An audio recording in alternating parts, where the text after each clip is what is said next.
Welcome back to the deep dive. So you've handed us a really fascinating set of sources, articles, research, the works, and our job, as always, is to give you that shortcut, to boil it all down to the most potent shot of knowledge you can get. Today, we're diving into something that's, well, it's as cryptic as it is promising. We're working with excerpts from a document titled Ik Ave the Skewsunk, which, for our purposes, translates to something like embedded analysis. It suggests a really deep, almost intellectual breakdown of a subject. And the subject you highlighted for us, the thing we're really zeroing in on, is the Brad Pitt success formula. Oh, Okay, let's unpack this. Our mission today isn't just to talk about an actor's career. It's to analyze a blueprint, a formula for achievement. what's fascinating here is just the boldness of that title. Right. It's not the Brad Pitt strategy or his career arc. It's a formula. Mm. That word alone tells us what you, the listener, are looking for. You're looking for the repeatable steps, the method behind a level of success that honestly feels almost mythological. Exactly, checklist. Yes, and for this deep dive, we have to treat that seriously. We have to ask, if someone actually created an embedded analysis on this, what would the structural components even be? What has to be in there? Right. And since our source material is really just that title, that concept, we're going to spend our time today kind of reverse engineering it. We'll use the Brad Pitt archetype as our case study to define the pillars of a formula like this, because a formula implies a structure strong enough to last for decades. So let's start with that word, formula. Mhm. It suggests this isn't just, random lightning in a bottle. It implies it's a predictable result of taking specific actions. And if we connect this to the bigger picture, it means transforming what seems like an unrepeatable career into a scalable model. It's the difference between raw talent and strategic longevity. Right. The moment you call it a formula, you're saying that certain variables are controllable inputs. Things like project choice, image management, business moves. Which most people would just call luck or charisma. Exactly. But the very existence of this concept, this formula, forces us to look for the patterns instead. The repeatable behaviors that minimize risk and maximize relevance over time. That's where the real analysis begins. And when you look back at that kind of massive success, you always find patterns in the postmortem, don't you? Always. You look back and say, okay, they did these three things consistently. The formula is often just an observation after the fact, but it's dressed up as a predictive tool. So let's assume the observation is accurate. What are the non-negotiables? What's the first pillar? I think it has to be about transformation. I think the first, most crucial pillar of any Brad Pitt success formula has to be the strategic pivot. Yes. I mean, think about his trajectory. He started out as a commodity, a very valuable one, but still, the physical heartthrob. And commodities always devalue over time. That's a very sharp distinction. And it grounds the formula in real business strategy. The strategic pivot is all about controlling the narrative of your own brand. He could have just stayed in that lane. Of romantic leads in high-octane action films. Absolutely. But that lane gets congested so quickly. So the formula must codify that choice. The choice to prioritize high-risk, challenging roles with respected directors, often in smaller films. Think 12 Monkeys or Fight Club. Over the guaranteed blockbuster paycheck. Exactly. And that's less about acting and more about curating a professional reputation. It signals a commitment to craft over pure commerce. And that pivot, that's where the formula becomes genuinely actionable for anyone listening, no matter their industry. It's recognizing that the skill that got you here won't get you there. Right. But it raises an important question. How does the formula calculate the risk tolerance for a pivot like that? That's the key. Because jumping from a $20 million leading man role to a gritty indie film that might just fail, that's a huge risk. The formula must have some kind of instruction on strategic risk allocation. It's not just about taking risks, it's about choosing the right risks. The ones that give you maximum creative credibility if they work out. And minimum career damage if they don't.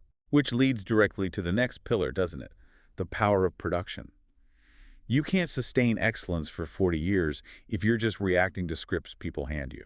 No, the real power move is manufacturing your own relevance. And Brad Pitt's production company, Plan B Entertainment. I mean, that's a perfect case study in strategic influence. It lets him move behind the camera, cultivate new talent. And champion projects that align with his legacy, even if he's not starring in them. That's the difference right there. The difference between being a talent and being an industry force. Absolutely. So the formula isn't just show up and act well.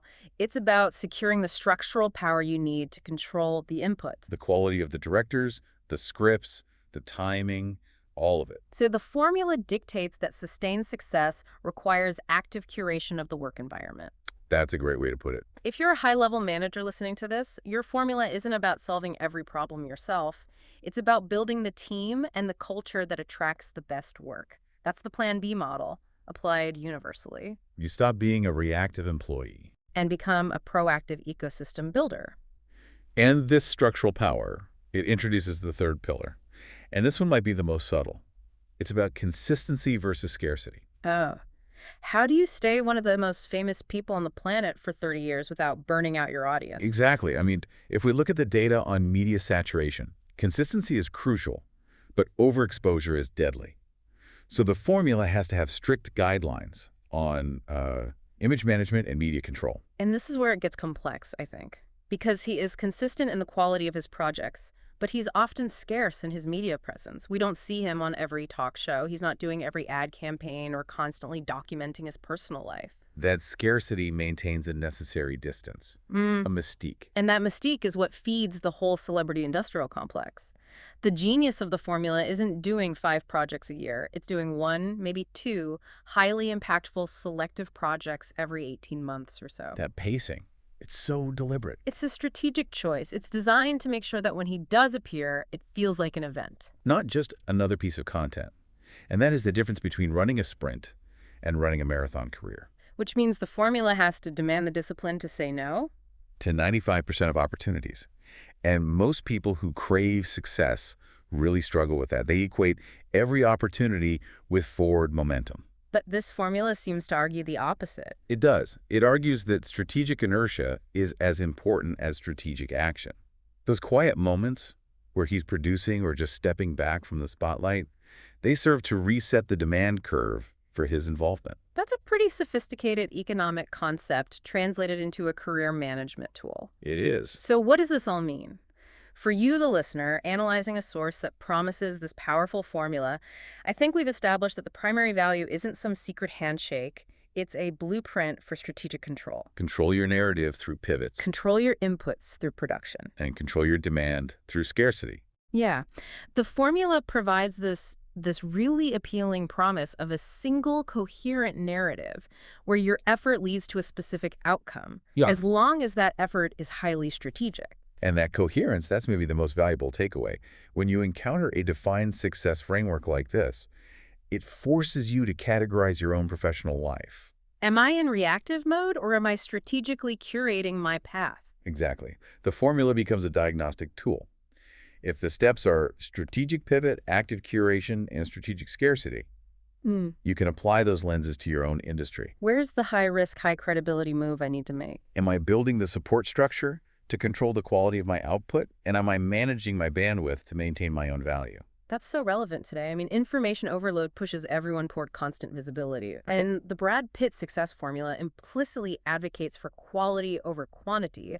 That's a hard lesson in this high-speed, always-on world we live in. It is. It shows that long-term mastery often involves strategic withdrawal just as much as strategic engagement. When you look at any success model, the most productive approach is to treat it as a model, not a mandate. You're looking for inspiration, for structure, that you can integrate into your own skill set, not just trying to mirror someone else's entire life. It forces that shift in focus from passive admiration to active study. Okay, so to sum up, we've confirmed the importance of this concept from Kurosu Isi. While the actual tangible steps are the full source material we don't have, our deep dive has confirmed that defining success through a strategic formula, one based on pivots, production, and image control. It's a necessary exercise for navigating complexity and achieving long-term mastery. And that leads us to the final provocative thought. Go on. The ultimate value of any success formula, whether it's from Brad Pitt or anyone else, is not in its potential for replication, because true success it's inherently personal. The real value of studying a framework like this is that it forces you to define what success means for you. It's a mirror. Exactly, is the greatest insight of the Brad Pitt success formula that it encourages critical self-reflection rather than blind imitation. So when you read the full analysis, don't just ask what he did. Ask yourself, which elements of strategic pivot, active curation, and scarcity would I prioritize?